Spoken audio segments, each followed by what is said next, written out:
Hello everyone. இன்னைக்கு 10th physics unit 3 answering briefல 4th question பார்க்க போறோம். State Boyle's law. Boyle's lawனா என்னன்னு கேக்குறாங்க. First இதுக்கு Boyle's lawனா என்னன்னு பார்த்தோம்னா நம்மள்ட்ட fixed amount of gas வந்து இருக்கிறதா வச்சுக்கணும். Fixed amount of gas. அதாவது நம்மள்ட்ட இப்போ ஒரு gas வந்து ஒரு பர்టిక్యులர் அமௌண்ட்டுக்கு இருக்குன்னா அந்த அமௌண்ட் வந்து நமக்கு மாறாது, எப்பவுமே ஃபிக்ஸ்டா தான் இருக்கும். நெக்ஸ்ட் அந்த கேஸோட டெம்பரேச்சர் இருக்குல்ல, அதுவுமே நமக்கு எப்படி இருக்கும்னு பார்த்தோம்னா எப்பயுமே கான்ஸ்டண்டா இருக்கும் அப்படின்னு சொல்றாங்க. அந்த டெம்பரேச்சர், அந்த கேஸோட டெம்பரேச்சர் நமக்கு சேமா தான் இருக்கும், மாறாது, அது கான்ஸ்டண்டா இருக்கு அப்படின்னு சொல்றாங்க.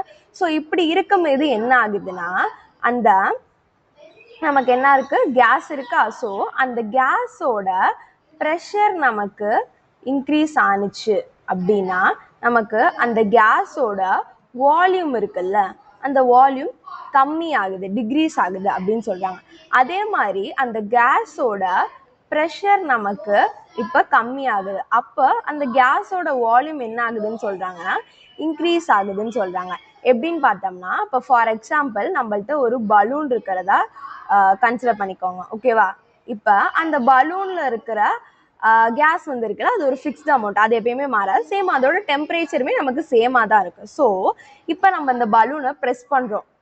இப்போ நம்ம இதில் ப்ரெஸ் பண்ணும்போது என்ன ஆகுதுன்னா அந்த ஏர் இருக்குல்ல, அந்த ஏரோட ஸ்பேஸ் வந்து நமக்கு கம்மியாகும், அதாவது அதோட வால்யூம் நமக்கு என்ன ஆகுது, குறையுது. அதோட வால்யூம் நமக்கு குறையிறதுனால ப்ரெஷர் இன்க்ரீஸ் ஆகுது. அதே மாதிரி இப்போ நம்ம ப்ரெஸ் பண்ணுறதை விட்டுடுறோம், அப்போ என்ன ஆகும், அதோட வால்யூம் வந்து அதிகமாகும், அதனால நமக்கு ப்ரெஷருமே அப்படியே கம்மி கம்மியாக குறைஞ்சிக்கிட்டே வந்துடும் சொல்கிறாங்க. ஸோ இதுதான் சொல்கிறாங்க, ஒரு ஃபிக்ஸ்டு அமௌண்ட் ஆஃப் கேஸ் இருக்குது, அதோட டெம்பரேச்சரும் கான்ஸ்டண்ட்டாக இருக்கும்போது அதோட வால்யூம் வந்து நமக்கு கம்மியாக இருந்துச்சுன்னா அதோட ப்ரெஷர் வந்து ரொம்ப அதிகமாக இருக்கும். அதே மாதிரி நமக்கு வால்யூம் அதிகமாக இருந்துச்சுன்னா அதோட ப்ரெஷர் எப்படி இருக்குமா, கம்மியாக இருக்கும் அப்படின்னு சொல்கிறாங்க. ஸோ இதை நம்ம எப்படி மேத்தமெட்டிக்கலாக எக்ஸ்பிரஸ் பண்ணியிருக்காங்கன்னா P இன்வெர்ஸ்லி ப்ரொபோர்ஷனல் 1/V. Pன்றது என்னன்னா ப்ரெஷரை தான் Pன்னு மென்ஷன் பண்ணுறாங்க. தென் V வந்து வால்யூம், ஓகேவா. ஸோ இங்கே நம்ம ஏன் இன்வெர்ஸ்லி ப்ரொபோர்ஷனல் எதுக்கு யூஸ் பண்ணியிருக்கோம், ஏன்னா நமக்கு ப்ரெஷர் இன்க்ரீஸ் ஆனிச்சுன்னா என்ன ஆகும், வால்யூம் டிக்ரீஸ் ஆகும். அதே ப்ரெஷர் வந்து நமக்கு கம்மியானுச்சுன்னா என்ன ஆகும், வால்யூம் நமக்கு இன்க்ரீஸ் ஆகும். ஸோ இதனால தான் நம்ம இன்வெர்ஸ்லி ப்ரொபோர்ஷனல் ஆப்போசிட்டாக சேஞ்ச் ஆகுதா, ஸோ அதனால நம்ம இன்வெர்ஸ்லி ப்ரொபோர்ஷனல் யூஸ் பண்ணியிருக்கோம். இப்போ நம்ம இந்த இன்வெர்ஸ்லி ப்ரொபோர்ஷனல் ரிமூவ் பண்ணுறதுக்கு என்ன பண்ணணும், ஒரு கான்ஸ்டன்ட் வந்து ஆட் பண்ணணும். அந்த கான்ஸ்டன்ட் நம்ம இங்கே K அப்படின்னு ஆட் பண்ணிக்க போகிறோம், ஓகேவா. Kன்னு ஆட் பண்ண போகிறோம். ஸோ அப்போ என்ன ஆகும், P இந்த ப்ரொபோர்ஷனலை வந்து ரிமூவ் பண்ணிட்டு P = K/V அப்படின்னு நம்ம எழுதிக்கிறோம். ஸோ இப்போ என்ன ஆகுது, நமக்கு டினாமினேட்டரில் டிவைடில் இருக்கிற V லெஃப்ட் ஹேண்ட் சைட் போகும்போது மல்டிப்ளிகேஷனுக்கு இப்போ மாறிடும். ஸோ PV = K அப்படின்னு வந்துடும். தென் PV = K தானே நம்ம கான்ஸ்டண்ட்டாக வச்சுருந்தோம், ஸோ PV = கான்ஸ்டன்ட் இப்படின்னு நம்ம எழுதிக்கிறோம்.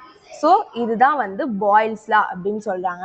ஓவராலாக பார்த்தோம்னா இப்போ பாயில்ஸ் லாலே நமக்கு ஒரு ஃபிக்ஸ்டு அமௌண்ட் ஆஃப் கேஸ் இருக்குது, அந்த கேஸோட அமௌண்ட் நமக்கு எப்பயுமே மாறாது, சேம் அதோட டெம்பரேச்சருமே நமக்கு எப்படி இருக்கும், கான்ஸ்டண்ட்டாக இருக்கும், சேமாக இருக்கும். ஸோ அப்படி இருக்கும்போது என்ன ஆகுதுன்னு சொல்கிறாங்க, அந்த கேஸோட வால்யூம் நமக்கு குறையும் போது அதோட ப்ரெஷர் இன்க்ரீஸ் ஆகும்னு சொல்கிறாங்க. அதே மாதிரி வால்யூம் வந்து அதிகமாக இருந்துச்சுன்னா அதோட ப்ரெஷர் என்ன ஆகும்னு சொல்கிறாங்க, கம்மி ஆகும்னு சொல்கிறாங்க.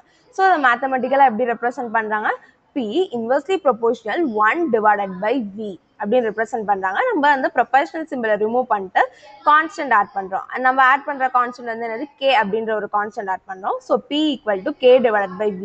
இங்கே டினாமினேட்டரில் இருக்க V வந்து நமக்கு லெஃப்ட் ஹேண்ட் சைட் போகும்போது மல்டிப்ளிகேஷனில் PV அப்படின்னு வந்துடுது, PV = K. தென் அந்த K வந்து நம்ம கான்ஸ்டண்ட்டாக தானே ஆட் பண்ணோம், ஸோ அதை லாஸ்ட்டாக வந்து கான்ஸ்டன்ட் அப்படின்னு சேஞ்ச் பண்ணணும். ஸோ இதுதான் வந்து பாயில்ஸ் லா அப்படின்னு சொல்கிறாங்க. அவ்வளோதான் அந்த கான்செப்ட். தேங்க்யூ.